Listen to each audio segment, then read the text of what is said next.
Alors, bonjour tout le monde, j'espère que vous portez toujours très bien. Donc, je me présente une fois de plus, je suis Exponentiel Fojo et je vous reviens aujourd'hui avec une nouvelle vidéo. Donc, dans cette vidéo, on va parler d'investissement et comme vous le savez déjà, on va parler d'investissement crypto-monnaie.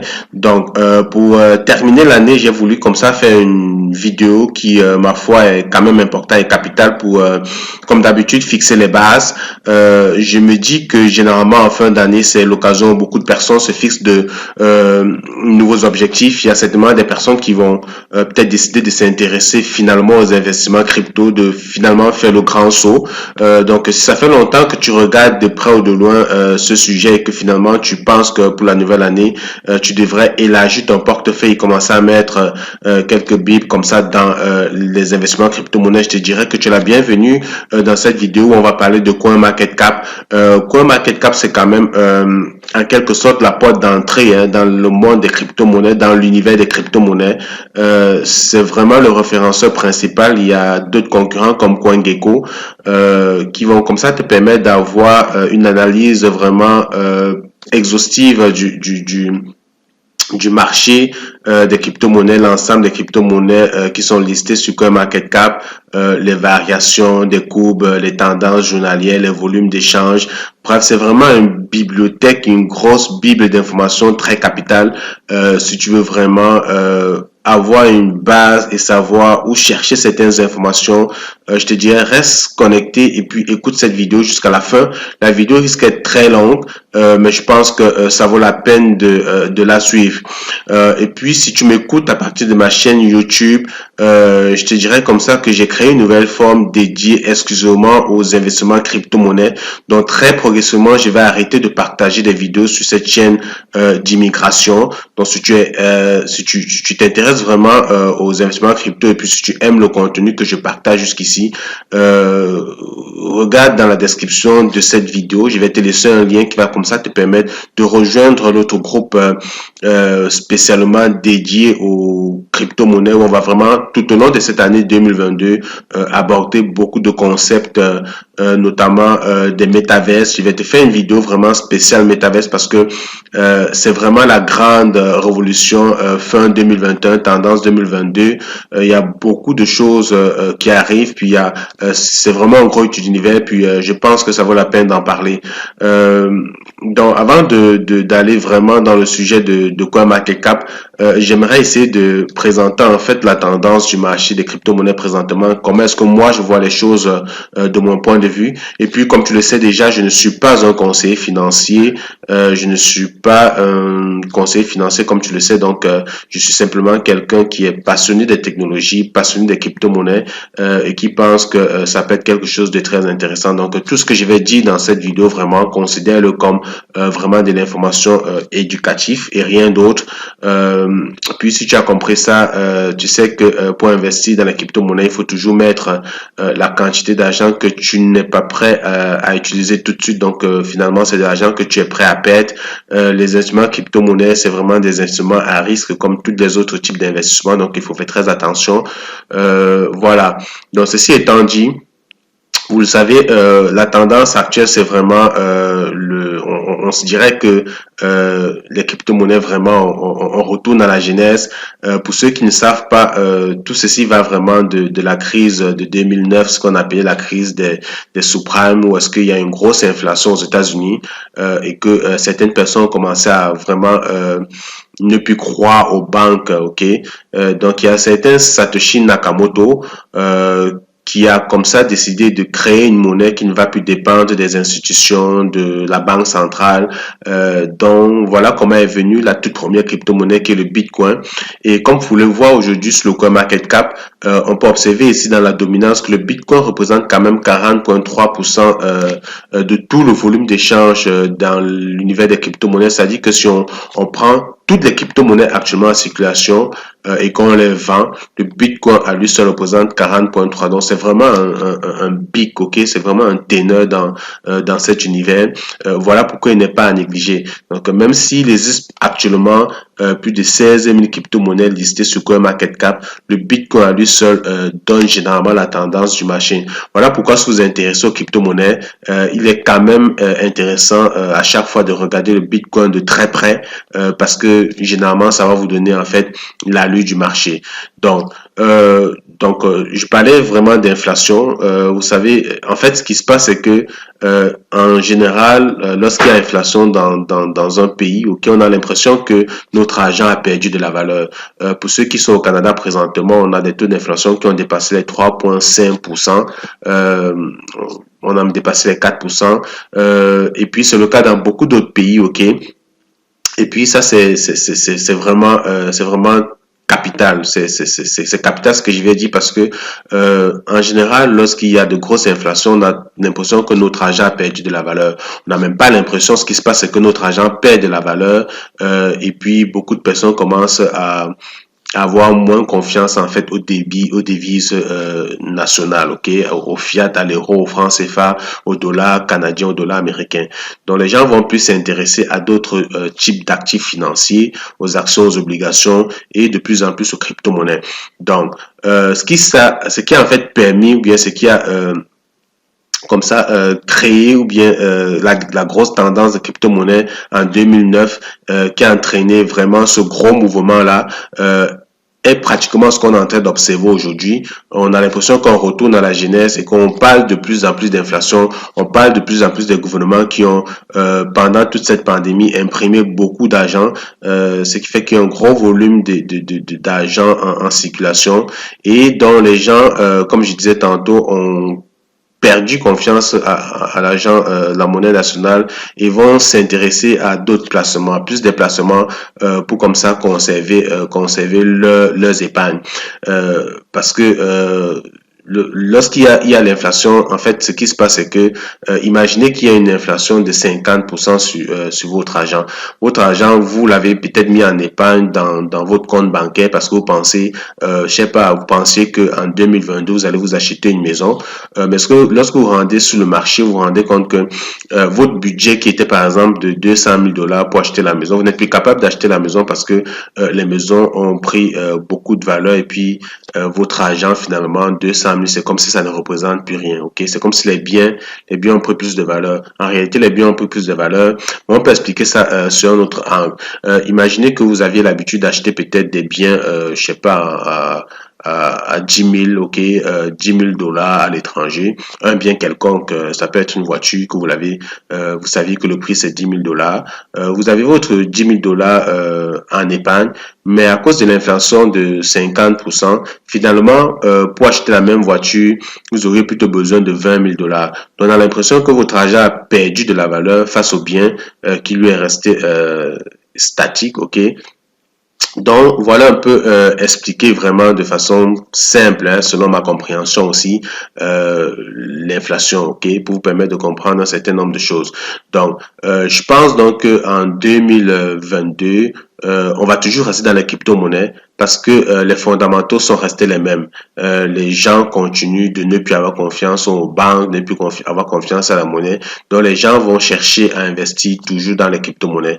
Donc, et puis, il y a cette analyse de crypto ici que j'ai trouvé intéressant aujourd'hui, que j'aimerais donc partager avec vous parce que ça permet également de comprendre ce qui se passe, ok? On parle de l'histoire des 8 traîtres, en fait, de la Silicon Valley. Donc, je pourrais mettre le lien en description. Sinon, allez sur CryptoAss et puis essayez de lire cet article. Ça peut être très intéressant. Ça va peut-être essayer de changer votre psychologie et votre façon de penser des crypto-monnaies. Pour ceux qui ont l'habitude de suivre mes vidéos sur les crypto-monnaies, vous savez que CryptoAss, c'est vraiment ma plateforme vraiment d'information crypto quotidienne parce que il y a vraiment un résumé en temps réel de tout ce qui se passe sur le marché crypto-monnaie et puis j'adore vraiment leur analyse. Donc ici, ce qu'on dit certainement, c'est que le secteur des crypto-monnaies qui avant était considéré comme une niche seulement pour des développeurs passionnés ou des investisseurs en quête d'amusement, ok? Donc ça, c'est ce qui s'est passé en 2021. Donc on commence à remarquer que la donne a changé. La donne change parce que désormais il y a de plus en plus des acteurs institutionnels, ok? C'est-à-dire que des banques, des gouvernements qui s'intéressent de plus en plus aux crypto-monnaies. C'est le cas d'un pays qui désormais a adopté le crypto-monnaie comme monnaie nationale, ok. Puis bas ici, on voit dès mi-2020, des fonds d'investissement, c'est-à-dire les banques, les gestionnaires d'actifs, des entreprises privées, c'est le cas des Tesla, qui ont commencé à acheter du Bitcoin et à proposer à leurs clients de vraiment leurs services en crypto-monnaie, donc en Bitcoin. Donc c'est qu'en 2022, 2020, ce qui a vraiment poussé comment dire, la grosse hausse de crypto-monnaie, c'était vraiment l'annonce de Tesla qui disait comme ça qu'ils acceptaient les crypto-monnaies comme moyen de paiement. Puis on a PayPal qui a suivi, puis il y a beaucoup d'autres institutions, JP Morgan qui ont suivi en disant comme quoi les crypto-monnaies désormais ils vont accepter.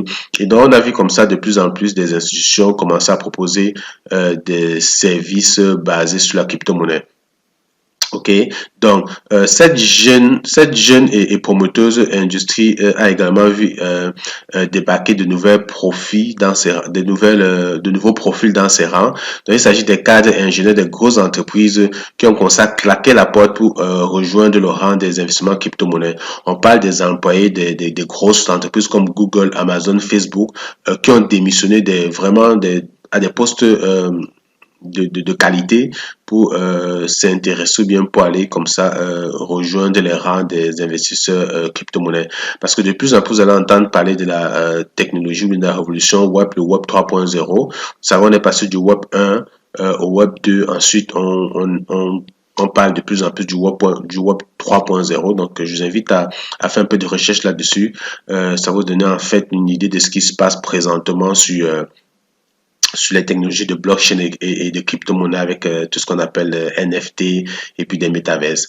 Donc, je vais pas lire en fait tout cet article ici, mais ce que je voulais vous présenter, c'est vraiment plus bas où est-ce qu'on vous présente une liste on parle en fait d'une liste de cadres, hein, de gros cadres de grosses entreprises qui ont comme ça quitté les rangs de l'entreprise pour rejoindre le secteur des crypto-monnaies.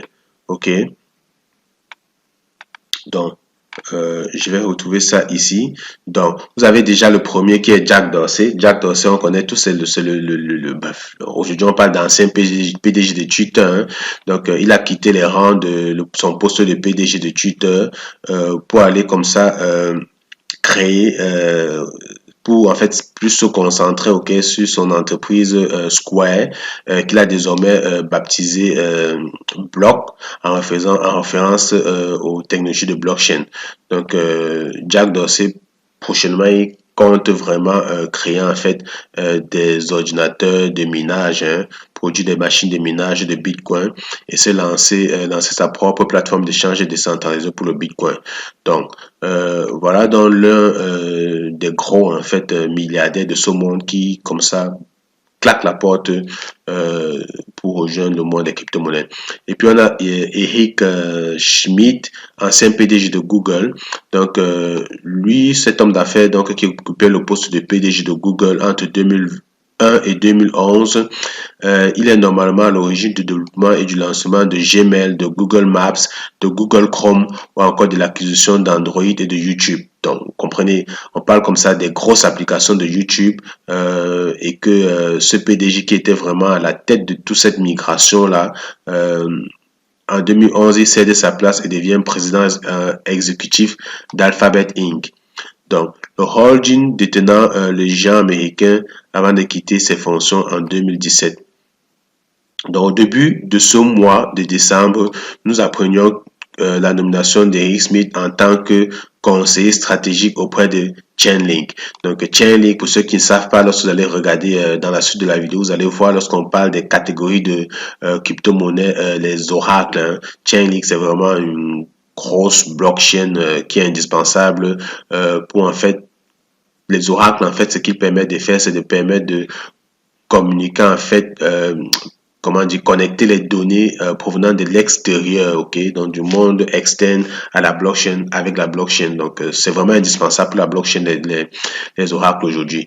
Donc, ça peut déjà nous donner une indication. On voit en fait cette personne-là, tout ce qu'elle a pu faire chez Google, et puis rejoindre Chainlink en faisant une analyse fondamentale. On peut tout de suite se dire que Chainlink peut être un bon projet crypto-monnaie et qu'on va mettre quelques billets là-dessus.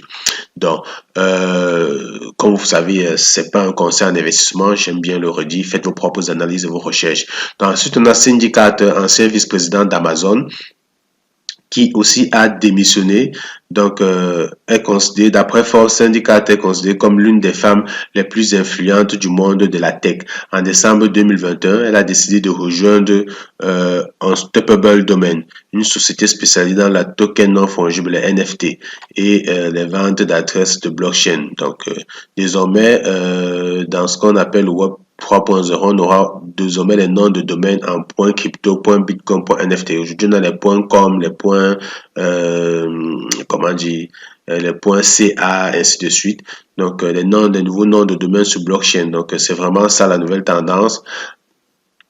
Et puis, on voit donc des personnes, des géants, cette dame qui était vraiment l'ancienne directrice générale d'IBM, qui rejoint le monde des crypto-monnaies finalement.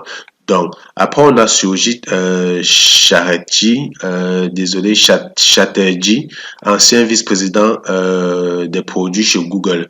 Donc, depuis février 2020, il a quitté son poste d'ancien vice-président pour rejoindre les rangs de Coinbase, dans la célèbre plateforme d'échange américaine, la première de son genre à avoir introduit en bourse. Donc, justement, dans le monde des crypto-monnaies, Coinbase, c'est la première plateforme de crypto-monnaies comment dire, être listée en fait à la bourse, quoi, la bourse traditionnelle. Donc, à l'instar des syndicateurs, cette décision de changer d'horizon a eu un énorme impact au sein de son ancienne société. Donc, en effet, comme le rapporte le New York Times, Chatterjee a entraîné derrière lui une vague de départ. Plus d'une centaine de cadres et d'ingénieurs se sont dirigés vers les entreprises du secteur des crypto-monnaies à tel point que l'actuel PDG de Google a dû employer de grands moyens et mettre en place des politiques spéciales pour freiner la tendance. Donc, toujours vous voyez autant que moi des gros cadres, en fait, des grosses entreprises importantes de la tech de ce monde qui démissionnent pour rejoindre les rangs des entreprises de crypto-monnaies, ok? Ici, on a Brian Robert, directeur financier chez Lyft. Donc, Lyft est une société technologique américaine concurrente d'Uber qui développe et exploite des applications mobiles mettant en relation des utilisateurs et des conducteurs ou des véhicules. Donc, pendant plus de 7 ans, Brian a participé à de fortes croissances de l'entreprise en tant que directeur financier avant de quitter en décembre 2021. Donc, il a rejoint OpenSea. Donc, OpenSea, c'est vraiment la première plateforme d'achat et de vente de tokens non fongibles, hein. Les NFT, c'est vraiment également les grosses tendances depuis 2020, on va même dire depuis 2017. 2020, ça a vraiment fait un gros boom, 2021, puis on pense que 2022, les NFT couplés au Metaverse, ça va vraiment bouger. Puis on a Ian Rogers, ancien directeur digital du groupe LVMH. Donc, il occupait le poste de directeur digital du groupe LVMH de 2015 à 2021. Donc, il est l'un des premiers à sauter le pas et à rejoindre une start-up de l'industrie des crypto-monnaies. En octobre 2020, il a rejoint la société Ledger, devenue récemment la 15e licorne française. Bon, puis ici, on a David Marcus, ancien responsable du projet Facebook Coin. Puis on a Ivan Cheng, ancien directeur de R&D chez Novi, Facebook.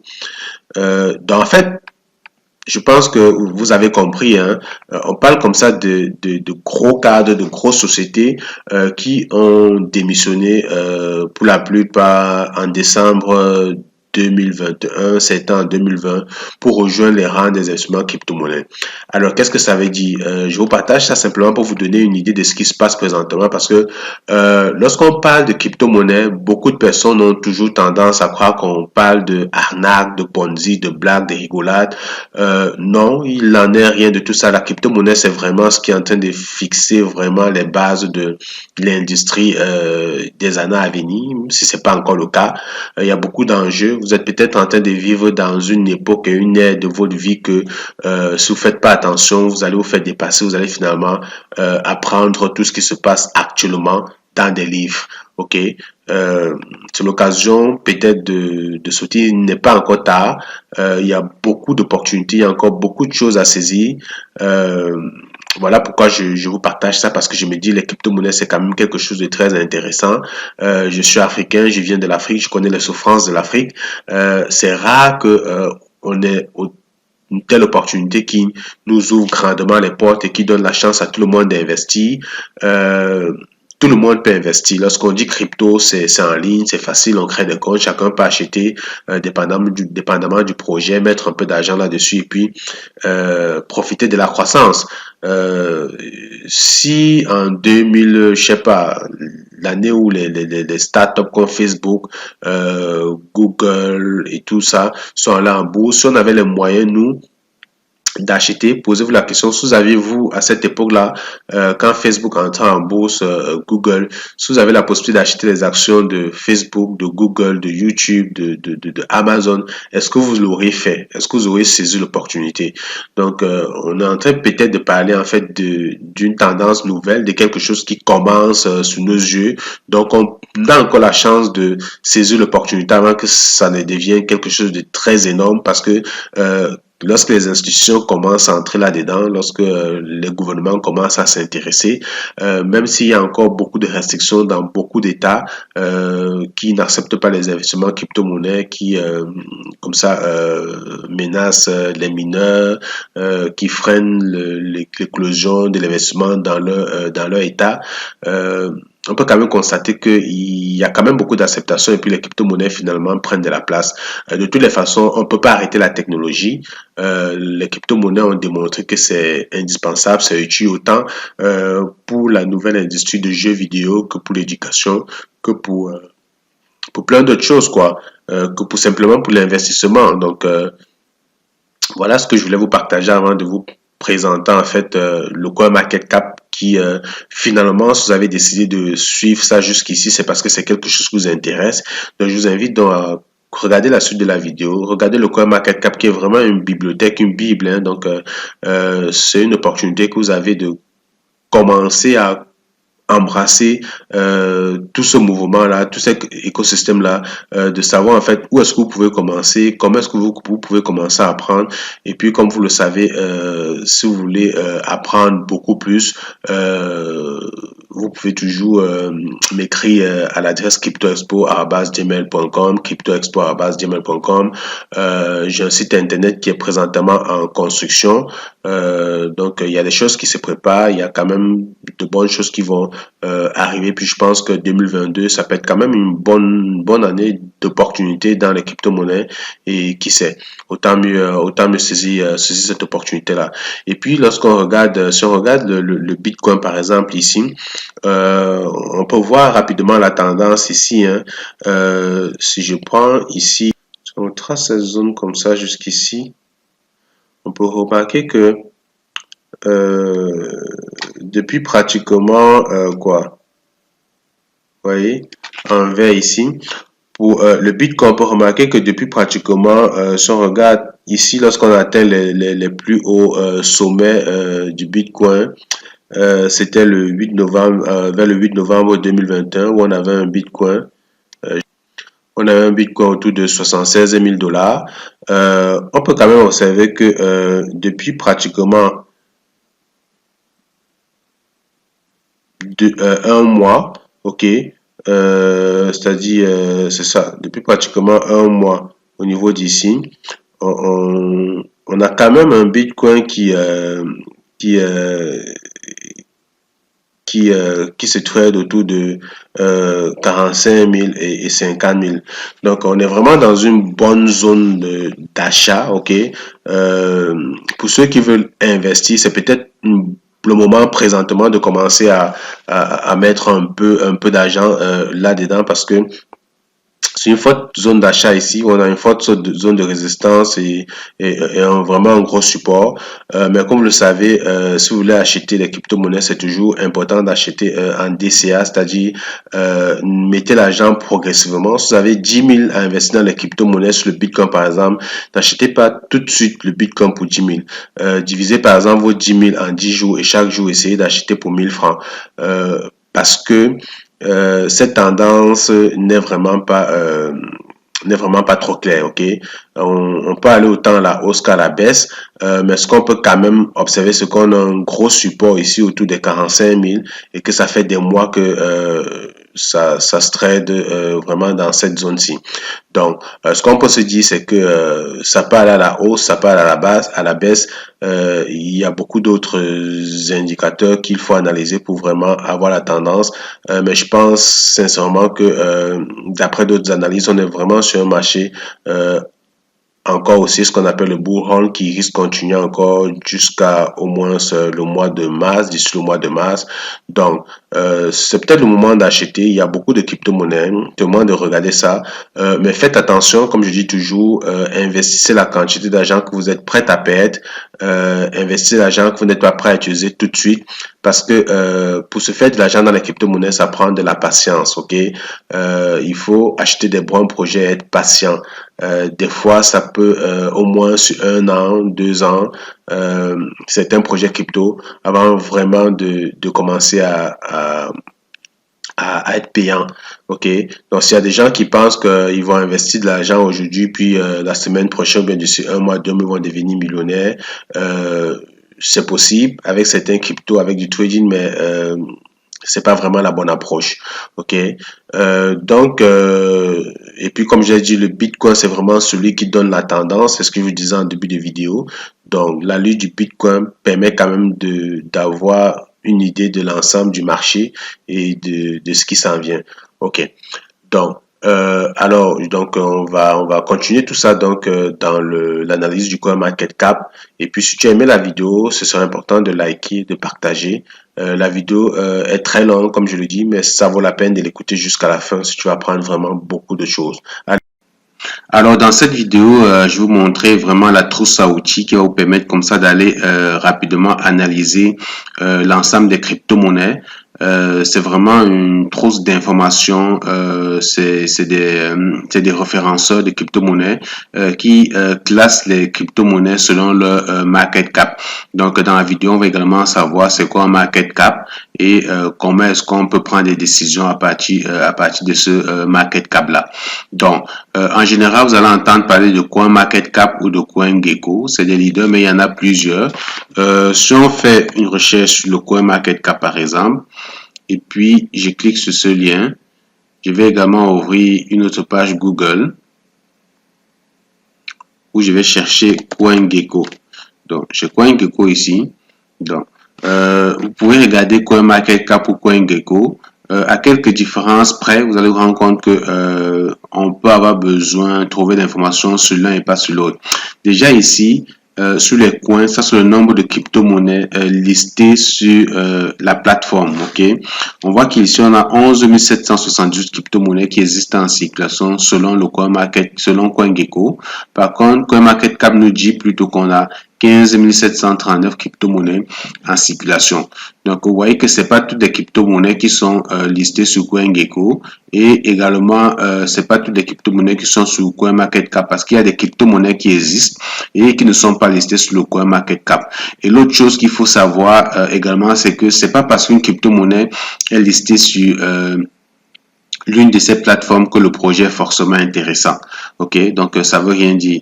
Il y a beaucoup de crypto-monnaies qui ont été listées, qui ont à peine vu le jour et qui ont disparu du jour au lendemain avec l'argent des investisseurs, mais pourtant qui étaient listées sur CoinMarketCap. Donc vous comprenez donc que il y a beaucoup de recherches que vous devez faire avant d'acheter une crypto-monnaie, pas seulement de vous limiter au fait que ok, elle est listée sur CoinMarketCap, donc le projet est intéressant, la crypto-monnaie est sérieuse. Alors très rapidement, je vais vous présenter ici sur CoinMarketCap. Vous allez vous rendre compte que CoinGecko, c'est pas mal les mêmes informations. C'est juste à quelques différences près. Il n'y a même pas de grosses différences entre les deux. Donc, rapidement, ici, ce qu'on voit ici, crypto, 15 739 crypto, c'est le nombre de crypto-monnaies en circulation listées sur le CoinMarketCap. Les exchanges, ça veut dire que présentement, on a 447 exchanges qui existent. Quand on parle des exchanges, c'est vraiment des exchanges centralisés et décentralisés. Les exchanges centralisés comme le Binance, le KuCoin, la Token, L-Bank, donc, c'est ça les exchanges. Puis, vous avez également des exchanges décentralisés comme PancakeSwap, Uniswap, SushiSwap et autres. Donc, si vous cliquez ici sur le 444, vous allez pouvoir aller comme ça voir l'ensemble de ces exchanges-ci. Puis ici, c'est le market cap. Donc, on voit un market cap de 2 222 631 295 822. Donc, actuellement, c'est-à-dire que l'ensemble de toutes les crypto-monnaies qui existent sur le CoinMarketCap, si on les vend tout de suite, voilà ce que ça représente en termes de market cap, ok, de market cap global. Ça permet en fait de définir, ok, qu'est-ce que représente le marché des crypto-monnaies mondial par rapport à d'autres modes d'investissement, ok, par rapport à la finance traditionnelle, par exemple, par rapport au pétrole, par rapport à l'or, par rapport au TI, qu'est-ce que ça représente. Donc, si on fait une comparaison, on va rapidement se rendre compte que les crypto-monnaies, c'est vraiment quelque chose qui débute encore. Ça, c'est rien par rapport à ce qu'on peut, par exemple, avoir dans la finance traditionnelle comme market cap en circulation. Ça voudrait donc dire que on est peut-être encore au bon moment, on est encore au tout début de quelque chose qui continue de prendre de l'ampleur. Donc, ça se peut que d'ici les prochaines années, que cette valeur fasse un x5 ou x6. Ça veut donc dire que si présentement on a acheté des bons projets, des bonnes crypto-monnaies pour du long terme, ça se peut que d'ici 3-4 ans, que nos investissements font donc également du x4 ou du x5. Okay? Ici, donc, c'est le volume en 24, dans le volume d'échange en 24 sur le CoinMarketCap. Lorsqu'on parle de 24 heures, actuellement, il est minuit 45 au moment où je tourne cette vidéo. Donc, c'est de minuit 45 aujourd'hui, depuis hier à minuit 45 aujourd'hui. C'est ça qui fait 24 heures. Donc, ça, c'est le volume. OK? Puis, lorsqu'on parle de crypto-monnaies, on pense quand même, ok, tout le temps au Bitcoin et à l'Ethereum, qui sont vraiment des ténors, hein, ok, c'est des pionniers. Le Bitcoin, c'est la toute première crypto-monnaie. Et puis, on se rend compte que dans tout ce volume de crypto-monnaies qu'on a vu, c'est-à-dire dans tous ces 15 739 crypto-monnaies, le Bitcoin à lui, ça représente 40,7% de volume. Et l'Ethereum représente 21,2%. Donc, l'Ethereum, c'est pratiquement la moitié du Bitcoin, puis c'est bon signe parce que il y a quelques années, si on retourne en arrière, à peine il y a 2 ans, l'Ethereum ne valait vraiment rien par rapport au Bitcoin. Le Bitcoin était teneur du marché avec au moins ce 70-80% du market cap. Donc, l'Ethereum ne fait que se rapprocher, puis c'est bon signe. Il y a d'ailleurs beaucoup de personnes qui pensent que dans les années à venir, l'Ethereum normalement est fait pour surpasser le Bitcoin parce que comme vous le savez, l'Ethereum a une vraie utilité. Ça a permis de créer la plupart des crypto-monnaies qui existent aujourd'hui en circulation, existent parce que l'Ethereum a pensé à quelque chose de formidable, ce qu'on appelle les smart contracts, qui permet à des personnes qui ne veulent pas forcément créer des blockchains, des gros réseaux, de créer facilement leur crypto-monnaie en se basant sur le réseau de l'Ethereum. Donc, c'est comme ça que l'Ethereum a permis de multiplier pas mal de crypto-monnaies et la grosse éclosion qu'on voit dans les crypto-monnaies aujourd'hui, c'est vraiment grâce à l'Ethereum. Voilà pourquoi on pense que l'Ethereum, c'est quand même quelque chose d'important, d'intéressant qui est supposé rester pendant longtemps. Et le Bitcoin aujourd'hui est Bitcoin simplement parce que c'est la première crypto-monnaie. Ça a pris beaucoup de valeur, même si aujourd'hui c'est accepté pas mal d'institutions et il y a de plus en plus de biens et de services qui se vendent en Bitcoin. Donc finalement, ça devient également quelque chose d'intéressant. Donc ici, on a ce qu'on appelle des gas fees. Les gas fees, comme vous le savez, lorsqu'on est sur une blockchain, on va payer ce qu'on appelle des frais de gaz. Donc, vous regardez l'insigne, ça ressemble vraiment à une station, à une pompe d'essence. C'est parce que lorsque vous êtes sur une blockchain, vous devez payer les frais. Toutes les transactions que vous faites, vous payez des frais. C'est justement de ça que Ethereum se nourrit. Ok, lorsque vous voulez faire une transaction, acheter une crypto-monnaie, vendre une crypto-monnaie, transférer une crypto-monnaie sur le réseau Ethereum, vous devez payer des frais, autant sur le réseau Bitcoin et surtout des blockchains d'ailleurs. Donc, ce qu'on appelle le GUI. Ok, actuellement, on peut voir que les frais sont de 55 GUI. Donc, en général, ça vous donne une idée de la tendance du marché, de combien ça peut vous coûter si vous voulez faire une transaction sur la blockchain Ethereum. Donc, aujourd'hui, vous avez d'autres blockchains comme la Binance, le Tron, le Cardano, qui se présentent comme des Ethereum killers. Parce que vous savez, il y a Ethereum et le problème que Ethereum a présentement, c'est que ses frais de transaction sont très élevés. Ok, vous voulez faire une transaction par exemple de 1000 dollars sur la blockchain Ethereum, les frais de transaction peuvent facilement vous coûter 200 dollars. Par contre, la même transaction sur le réseau Binance par exemple va vous coûter moins d'1 dollar ou sur le réseau Tron va vous coûter moins d'1 dollar.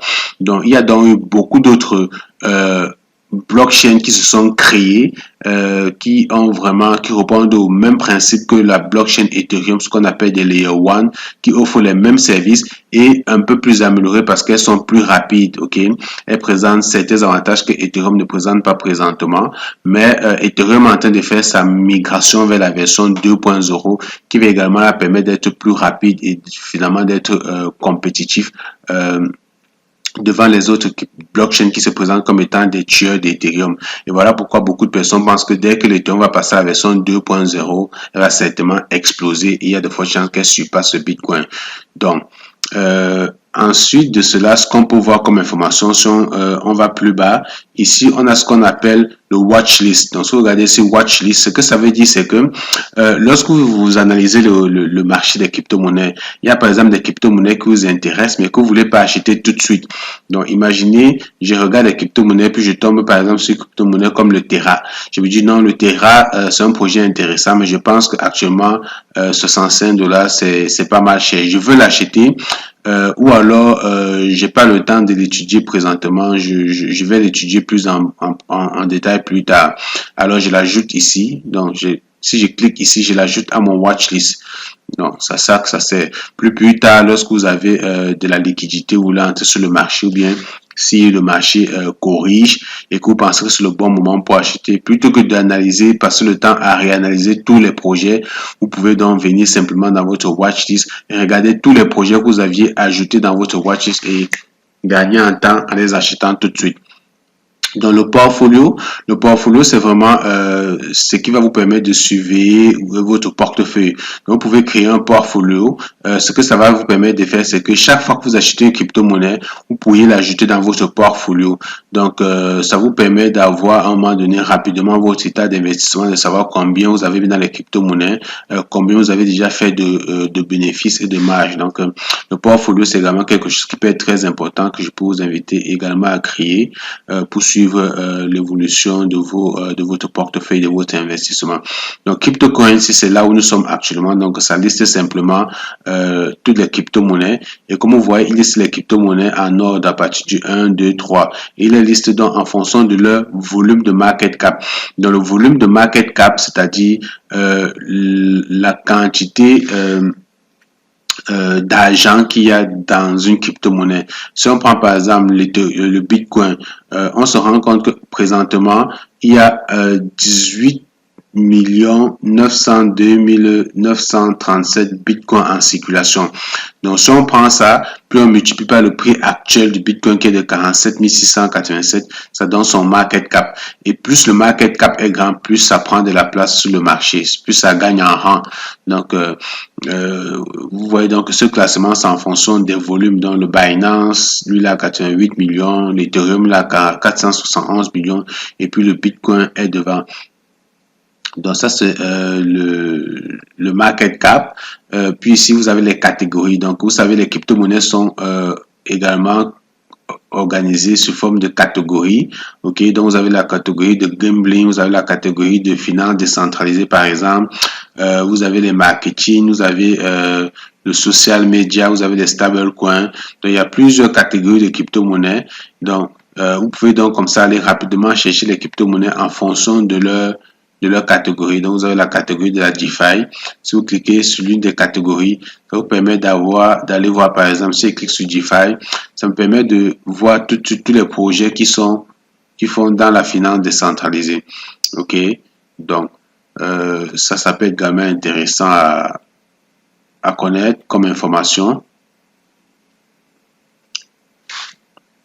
Donc, ensuite de cela, ici on a directement la DeFi. Donc, si je clique sur DeFi, ça me renvoie exactement comme ce qu'on a vu dans la catégorie. Puis on a la catégorie de NFT. Les NFT, vous le savez, c'est les non-fongibles tokens. Un non-fongible token, c'est un token qui est unique. Vous savez, lorsqu'on parle de Bitcoin, on dit qu'il y a un Bitcoin vaut 47 682 $, par exemple, je peux décider d'acheter une fraction de Bitcoin. Je peux décider d'acheter 0,002 Bitcoin. OK? Par contre, un NFT, il est unique. Les NFT, généralement, sont utilisés pour les œuvres d'art. OK? Par exemple, je suppose qu'il y a un jeu vidéo, ok, et puis il y a une épée magique dans ce jeu vidéo là. Le créateur de ce jeu vidéo va décider de mettre par exemple 100 épées de ce type. Donc, et ces 100 épées-là seront donc uniques, ok? Il n'est pas possible que deux personnes aient la même épée. Chaque personne aura une seule épée. Et cette épée-là, peut-être dans le jeu, vous donne des pouvoirs magiques, vous donne des pouvoirs spéciaux. Et le fait que l'épée est indispensable dans le jeu et qu'il y ait vraiment une quantité restreinte du nombre d'épées, l'épée va donc prendre de la valeur parce qu'il y a beaucoup de personnes qui vont solliciter cette épée-là pour participer à ce jeu-là. Et étant donné qu'il y a une quantité limite en circulation, si vous faites partie des premières personnes qui ont acheté quand le prix ne valait rien, vous êtes donc capable de la revendre plus cher. Donc aujourd'hui dans le monde des NFT, il y a également les œuvres d'art. Il y a beaucoup d'artistes qui font des tableaux sous forme de NFT qui les vendent très cher. Aujourd'hui, le NFT est beaucoup couplé au domaine des métaverses. Donc les métaverses, c'est quelque chose qui est en train de prendre beaucoup d'ampleur présentement sur les concepts de réalité virtuelle et de réalité augmentée. Donc, vous savez, Facebook a changé de nom. Facebook s'appelle désormais Metaverse. Et aujourd'hui, vous avez beaucoup de compagnies qui ont vraiment émergé vers les métaverses. Vous avez Microsoft qui est dans les métaverses, vous avez Amazon, vous avez Nike, Adidas qui sont dans les métaverses. Donc, ça peut être un domaine intéressant. Je pense d'ailleurs que pour l'année 2022-2023, les métaverses, c'est vraiment le secteur des crypto-monnaies où l'argent va beaucoup circuler. Donc, ça peut être intéressant de regarder les crypto-monnaies qui sont dans les métaverses. Donc, si vous cliquez ici, vous allez voir l'ensemble des crypto-monnaies qui font directement dans les métaverses. Et dans les métaverses, donc, il y a ce qu'on appelle des ventes de terrain. Donc, dans les jeux vidéo, vous allez pouvoir vendre des terrains parce que sur ces terrains-là, vous pouvez construire des maisons et vous allez pouvoir, par exemple, connecter des amis dans ces maisons-là pour jouer à des jeux vidéo, pour regarder la télévision ou bien pour faire simplement une conférence, par exemple, si vous êtes une entreprise. Et ces maisons-là, les terrains-là, c'est des NFT. Donc, chaque terrain est unique. C'est vraiment la carte du monde qui est découpée en parcelles. Donc, il n'est pas possible que deux personnes aient la même parcelle. Donc, ça donc que servent les NFT dans les métaverses. Donc, ici, Polkadot, c'est une blockchain. La Binance de Solana, Avalanche, tout ça, c'est des blockchains. OK? Donc, si vous cliquez sur chacun de ces liens-ci, de ces blockchains, vous allez voir les crypto-monnaies qui sont créées sur cette blockchain. Donc, si c'est la blockchain Polkadot, c'est une blockchain qui vous intéresse, par exemple, si je clique sur Polkadot, je vais tout de suite aller voir tous les crypto-monnaies qui font partie de l'écosystème Polkadot. Je peux décider d'investir sur certaines de ces crypto-monnaies-là. Donc, ça vous permet donc comme ça d'aller avoir rapidement une vue d'ensemble sur une crypto-monnaie. Et si vous avez donc filtre, ça vous permet de filtrer l'affichage. Donc, je peux par exemple de filtrer le CoinMarketCap, je peux lui dire liste-moi seulement les crypto-monnaies, ok, qui sont dans les métaverses. Donc, je clique ici métaverse. Vous allez voir, il va me filtrer uniquement les crypto-monnaies qui font dans les métaverses. Donc, tout de suite, je peux voir, voilà les crypto-monnaies qui font dans les métaverses et je peux décider donc de les analyser et d'investir. OK? En termes d'investissement, comme vous l'avez vu dans l'une des vidéos précédentes, je peux décider par exemple que moi, je débute dans les crypto-monnaies, je vais aller dans les catégories, puis je vais investir dans les 5 premiers de chaque catégorie. Donc, dans les 5 premiers de chaque catégorie, je vais mettre par exemple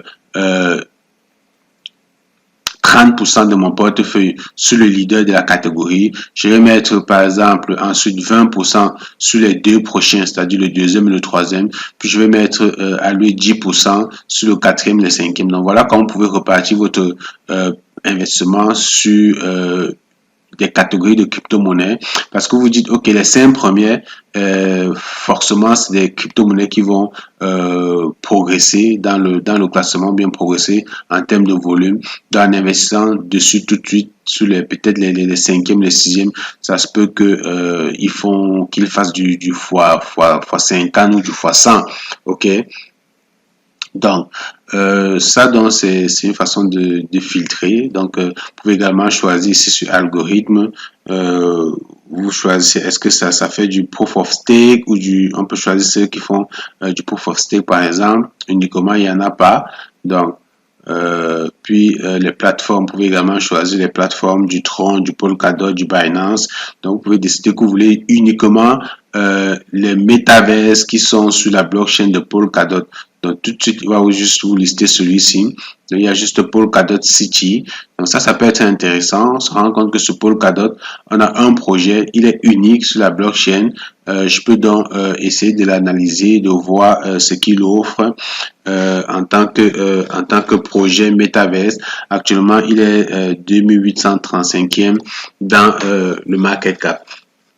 Donc, puis tout de suite, si on clique par exemple sur cette crypto-monnaie, c'est juste un exemple. La plupart des crypto-monnaies, si vous faites une recherche dessus, ce que vous pouvez voir donc, c'est des informations par rapport à la crypto-monnaie. Donc, je vais par exemple analyser cette crypto-monnaie. Je veux savoir ce qu'elle fait, ce qu'elle offre comme service. Tout de suite, ce que vous voyez ici, Polkadot City.io. Ça, si vous cliquez dessus, si je fais un clic droit, je fais ouvrir. Ça, c'est le site web de la crypto. Donc, vous voyez, ça vous amène directement sur le site web de l'entreprise et puis vous pouvez analyser, voir de quoi est fait le projet, en quoi que ça consiste plus concrètement. OK. Donc, ça, c'est le site web. Puis, ici, toujours, vous avez les explorers. Donc, vous avez les test scan, la BS scan. Si vous voulez aller voir les numéros de transaction ou les holders, je sais pas, par exemple, sur BSCAN ici, je vais par exemple voir le nombre de personnes qui ont déjà cette crypto-monnaie dans leur portefeuille. Donc, je vois qu'il y a quand même 26 131 adresses qui holdent cette crypto-monnaie présentement. Bon, ça peut être intéressant. Puis, je vois le total supply, c'est-à-dire la quantité maximum de crypto-monnaie de cette crypto-monnaie qui aura en circulation. Je vois 33 milliards 286 millions 759 000. Donc, vous savez, il faut faire attention aux crypto-monnaies qui ont un total supply énorme. Parce que, comme vous l'avez déjà compris, ce qui fait une crypto-monnaie prendre de la valeur, c'est l'effet rareté. OK? Il faut qu'une crypto-monnaie soit rare et que les gens aient besoin pour qu'il y ait prise de valeur. Donc, s'il y a trop de crypto-monnaies en circulation, comprenez que la rareté sera difficile à atteindre. Donc, en général, les crypto-monnaies qui ont trop de... Vous avez eu le Bitcoin, par exemple, il n'y aura jamais plus de 21 millions de Bitcoins en circulation. Le maximum de Bitcoin qu'on aura en circulation, c'est 21 millions. Donc, voilà pourquoi le Bitcoin aussi prend de la valeur. S'il y avait plus de 100 milliards de bitcoins en circulation, c'est sûr que le bitcoin n'aura pas le prix qu'on a présentement. Et ça a été fait exprès. Lorsque vous avez regardé l'histoire des crypto-monnaies du bitcoin, vous avez compris pourquoi est-ce qu'on a créé le bitcoin. OK?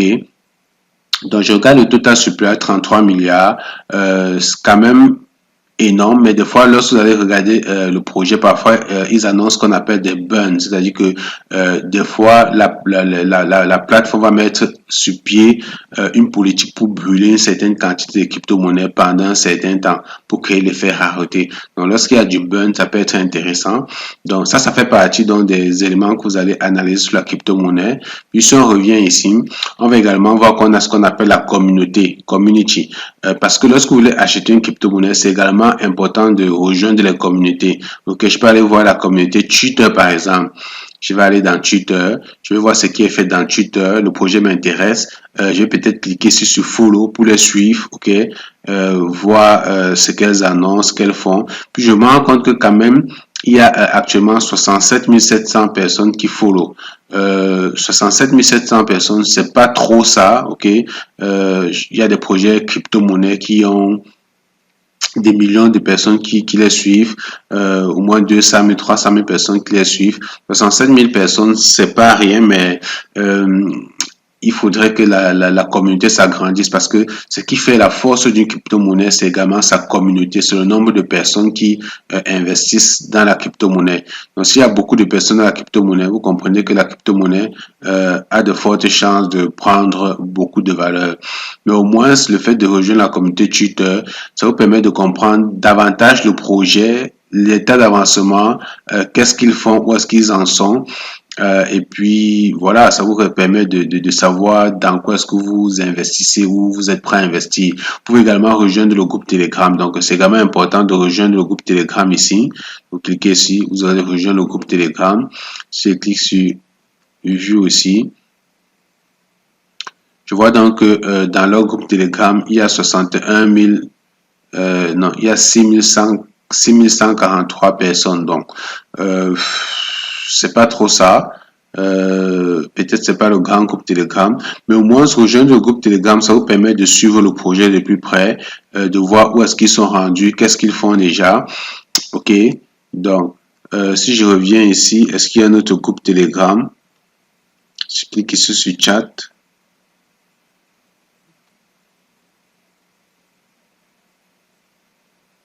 Ok, donc ça c'est le grand groupe Telegram. Donc celui qu'on a vu là, peut-être c'était la communauté francophone ou bien. Donc il y a quand même 21 863 personnes dans leur groupe Telegram. Donc ça peut être intéressant.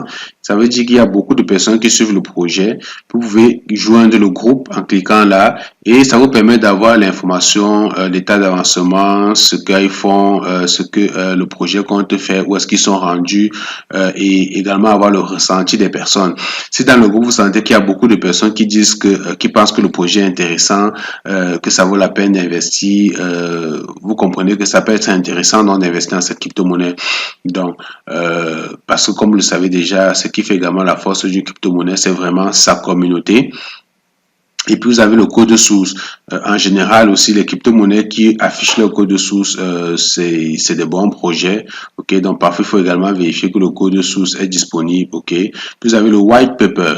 Le white paper, c'est vraiment le cahier des charges. Ok, c'est le livre blanc.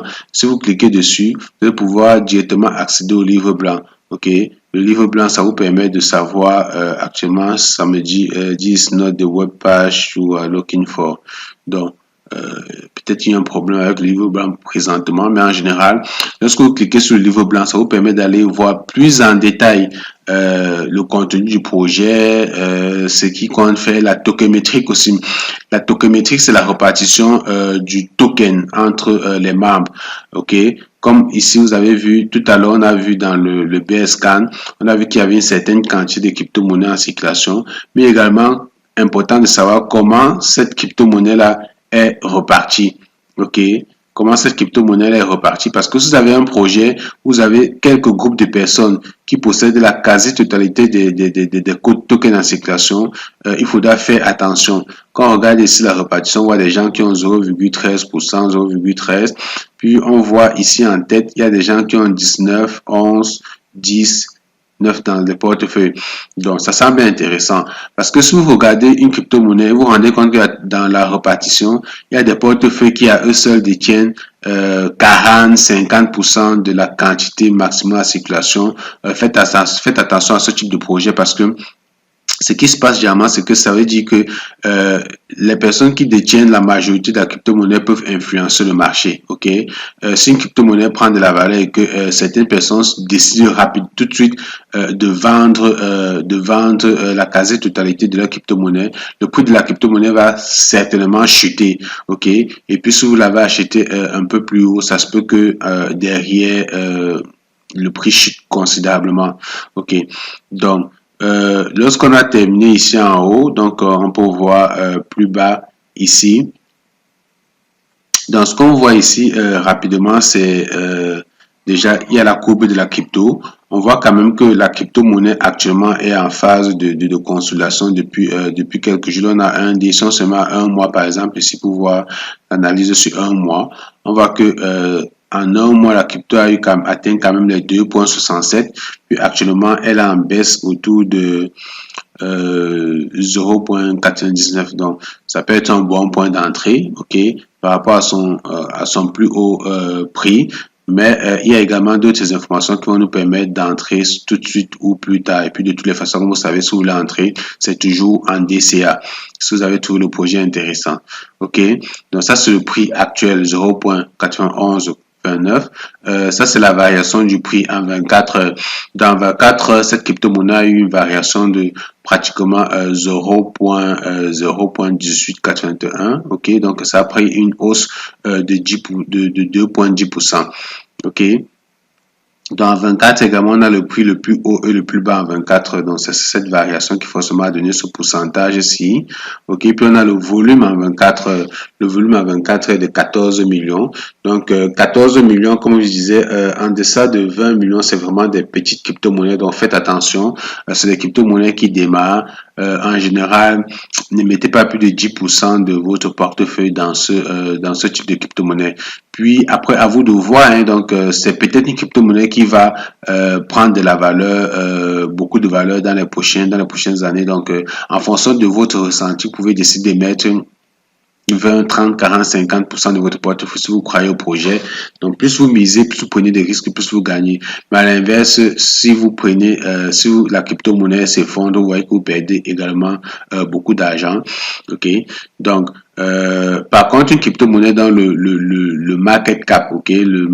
Non, ça c'est le volume en 24. Ce que je voulais dire, ce que je viens de dire, c'est par rapport au market cap. Donc, on va voir le market cap plus bas. C'est ça le market cap. OK? Donc, un market cap de 7 millions, c'est ça, c'est une petite crypto-monnaie. Par contre, une crypto-monnaie qui a un market cap autour de 75 millions, par exemple, 75 millions à 1 milliard, le projet commence à être quand même sérieux. Vous pouvez commencer à mettre peut-être 20% de votre portefeuille là-dessus. Puis, une crypto-monnaie qui a 1 milliard de market cap en montant, c'est des gros projets, c'est des projets qui sont là depuis longtemps. Vous pouvez mettre facilement 60% de votre portefeuille dans ce type de crypto-monnaie. Donc, le fully diluted market cap, quand on voit le fully diluted market cap, c'est-à-dire que le market cap, vous l'avez déjà compris, c'est-à-dire qu'on prend la quantité de crypto-monnaies qu'il y a présentement en circulation. OK? Circulating supply, ça c'est ce qu'on a présentement en circulation. Si on prend ça, on multiplie par le prix actuel de la crypto-monnaie, c'est ça qui nous donne le market cap. Maintenant, si on prend le total supply, OK, de la crypto-monnaie par rapport au prix actuel, si on prend la quantité maximale qu'il y aura en circulation par rapport au prix actuel, c'est ça qui vous donne en fait ce qu'on appelle le fully diluted market cap. OK, donc vous voyez une différence de prix ici. C'est parce que ici, on a pris le prix actuel de la crypto-monnaie multiplié par la quantité qui a présentement en circulation. Par contre, ici, on a pris le prix de la crypto-monnaie multiplié par la quantité totale de la crypto-monnaie qui aura en circulation. OK, donc, alors, ça c'est également une différence de prix d'hier. Le prix le plus haut d'hier et le plus bas hier. OK, donc, on voit qu'entre aujourd'hui et hier, il y a une baisse de 0,31%. Voilà le volume d'hier, 17 millions. OK. Aujourd'hui, on est à combien? 14. Non, il y a une différence vraiment de 3%. OK. Puis vous avez les prix 90 jours, 30 jours, 7 jours, 52 jours. Donc, le all-time high. Le all-time, ça dit que le prix le plus haut que la crypto-monnaie a déjà atteint depuis qu'elle est en circulation était de 2,89 $. Et puis ça, c'était le 3 novembre, donc 2021. Donc ça fait à peine quelques mois qu'elle a eu son all-time high. OK. Puis le all-time low, c'est-à-dire le plus bas de la crypto-monnaie, c'était en 2020. Donc ça, c'est en 2021, le 20 juin. Donc c'est une crypto-monnaie récente. Elle a été listée sur le marché à 0,043. Donc actuellement, par rapport à son prix de départ, elle fait quand même un pourcentage de 1982%. C'est-à-dire que les gens qui sont entrés dans cette crypto-monnaie il y a 5 mois, OK, qui ont investi par exemple 2000 $, actuellement ils sont en train de faire 2000 $ fois 1982%. Donc, ça vous donne une idée du marché. Mais entre-temps, par rapport à son prix le plus haut, elle a également fait une chute de 68,45%. OK? Donc, je pense que ça fait le tour de ce qu'on peut présenter. Puis si vous allez plus bas, vous allez voir ici, c'est les différents exchanges sur lesquels vous pouvez acheter ces cryptos présentement. Donc, vous voyez que vous pouvez l'acheter sur KuCoin, sur Uniswap, sur Bittrex. Si vous cliquez sur See All Market Cap, ça vous liste d'autres, la totalité des marchés. Donc, vous pouvez l'acheter également sur PancakeSwap, sur ZDT, sur BitGet, etc. Donc ça vous donne les exchanges. Et puis lorsque vous regardez un exchange, il faut toujours voir le volume, ok, le volume.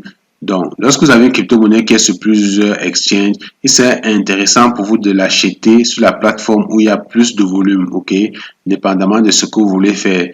Parce que là où il y a plus de volume, ça veut dire que le jour où vous voulez vendre la crypto-monnaie, il serait également facile pour vous de la vendre. Par contre, si je veux acheter la crypto-monnaie en faisant ce qu'on appelle des ordres irréalistes, donc si je veux placer un ordre irréaliste, c'est-à-dire que cette crypto-monnaie actuellement elle est à 0,90, je me dis que je peux l'acheter beaucoup moins cher, c'est-à-dire à 0,30 par exemple. Je vais chercher une plateforme où il n'y a pas assez de volume et je vais essayer de placer un ordre irréaliste sur cette plateforme-là à moins 30 ou moins 50% de son prix actuel. Donc, étant donné qu'il n'y a pas de volume sur cette plateforme-là, ça veut dire qu'il y a facilité de manipuler le prix et de faire baisser le prix sur cette plateforme.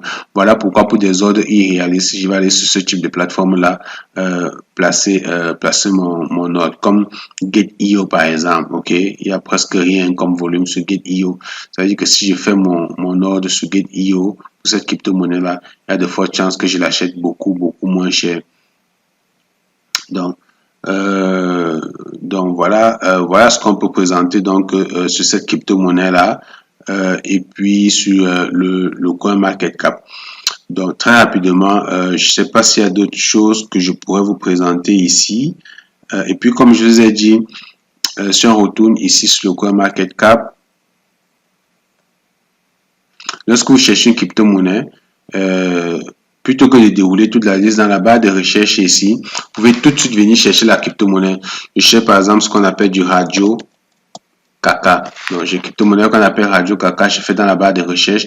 Ouais, je tombe tout de suite sur le Radio Kaka et puis j'ai ma crypto-monnaie. Donc plutôt que d'aller fouiller dans toute la liste, je préfère toute la trouver comme ça. Et puis vous voyez que ici, on a toutes les informations qu'on a vues, qu'on voyait tantôt. Donc, toutes les crypto-monnaies, vous avez pratiquement les mêmes informations. Ici, vous avez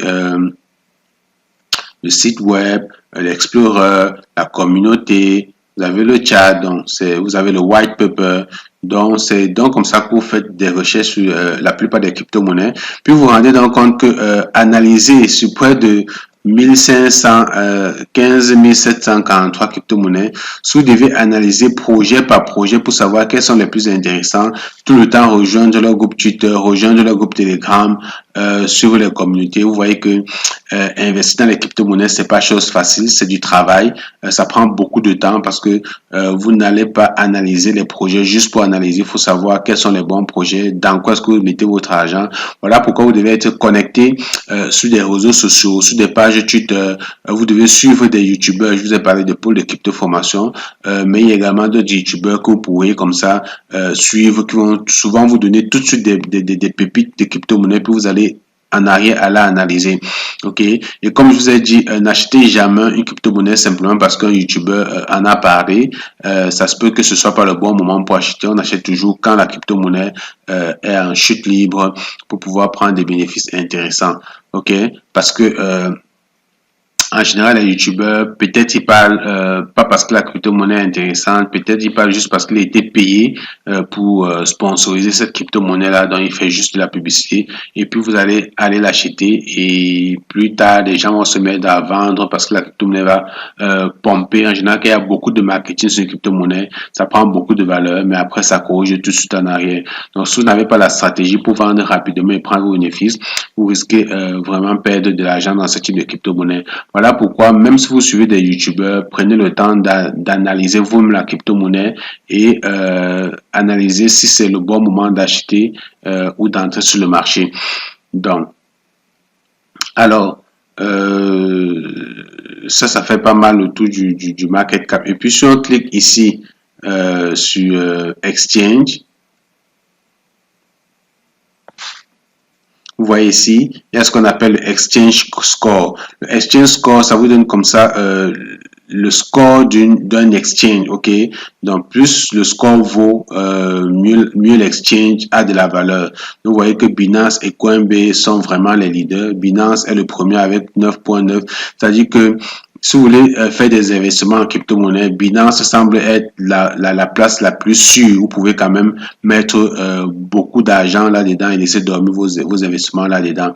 Parce que à cause de son score, ensuite vous avez Coinbase également, vous avez FTX, vous avez Kraken, vous avez KuCoin, vous avez Crypto.com, qui sont donc des exchanges qui ont été audités, qui sont sûrs. Plus vous descendez dans la liste, plus vous avez d'autres exchanges. Alors, vous voyez, ici, ça commence à changer des couleurs, Corbit, ainsi de suite, au coin. C'est des exchanges, donc, sur lesquels il faut peut-être se méfier, ok. Vous avez Bitrust, L-Bank, qui ont quand même des bons scores. Ça voudrait donc dire que vous pouvez quand même trader sur ce genre d'exchange, ok. Par exemple, les exchanges qui sont plus bas, vous pouvez peut-être trader dessus, mais ne laissez pas la token, par exemple, ne laissez pas traîner trop d'argent, ne laissez pas traîner vos investissements là-dessus, ok. Donc, il faut vraiment faire très attention. Alors, puis comment est-ce que ces scores-là sont calculés?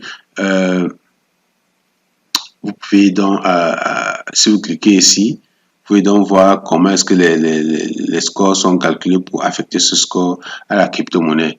Okay? Vous voyez également, ils sont classés aussi en fonction du volume, la liquidité, les visites, le market, le nombre de coins. Donc, il y a tellement de choses qui sont prises en compte pour classer une crypto-monnaie.